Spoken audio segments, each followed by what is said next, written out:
আমি ভালো হয়ে গেলে তো কোনো খাইতে পারবো না। সরকারের কাছে আমার এইটুকু একটু দাবি, সরকারের জন্য আমার দিকে একটু ফিরে তাকায়। আমি আমার জন্য এরকম কোনো জীবিকার জন্য কিছু একটু আমাকে সরকারের জন্য হেল্প করে, তো নেক্সট টাইমে ওষুধপাতি আমার বাচ্চা কাচ্চা নিয়ে করে খাইতে পারি। আমার নাম মোহাম্মদ দুলাল হোসেন। গ্রামের বাড়ি হলো ফুলবাড়ি থানা, জেলা দিনাজপুর।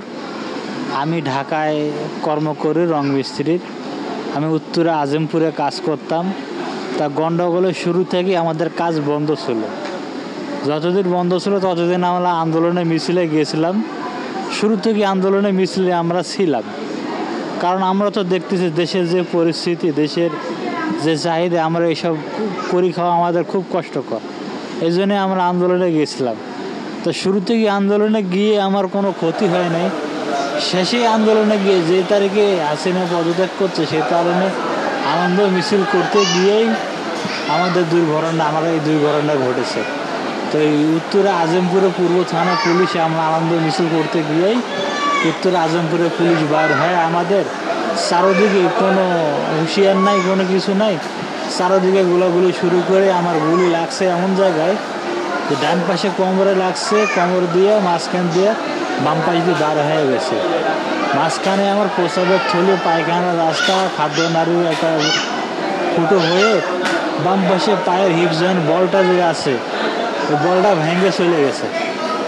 এখন এই বলটা ভেঙে গেছে, এখন নেক্সট টাইমে যে আমি আর মনে হয় না স্বাভাবিকভাবে চলাফেরা করতে পারবো। সংসার আমার বর্তমান আমার আত্মীয় স্বজন গার্জিয়ানে দেখতেছে। আমি ভালো হয়ে গেলে তো কোনো খাইতে পারবো না। সরকারের কাছে আমার এইটুকু একটু দাবি, সরকারের জন্য আমার দিকে একটু ফিরে তাকায়। আমি আমার জন্য এরকম কোনো জীবিকার জন্য কিছু একটু আমাকে সরকারের জন্য হেল্প করে, তো নেক্সট টাইমে ওষুধপাতি আমার বাচ্চা কাচ্চা নিয়ে করে খাইতে পারি। আমি তো অনেক এমনিতেই প্রাইভেট হসপিটালে ছিলাম প্রথমে, ওখানে উত্তরে আজিমপুরে লেকভিউ হসপিটালে। ওখানে আমার 3 লাখ 3.5 লাখ টাকা গেছে। এটাই আমি ঋণ নিয়ে কিস্তি নিয়ে দিছি। এটাই আমি শোধ করে কীভাবে এই চিন্তায় আছি। আর আমি এখান থেকে ভালো হয়ে গেলে তো কর্ম করে খাইতেও পারবো না। সরকারের কাছে এইটুকুই আমার অনুরোধ, আমার দিকে একটু যেন ঘুরে তাকায়, আমার জন্য জীবিকার জন্য কিছু একটু করে দেয়। আমার কাছে সরকারের কাছে এইটুকু অনুরোধ, আমার জন্য ভালো হয়ে যায়, বাচ্চা কাচ্চা নিয়ে আমি ঋণ কিছু যেন শোধ করতে পারি, এইটুকুই আমার চাওয়া।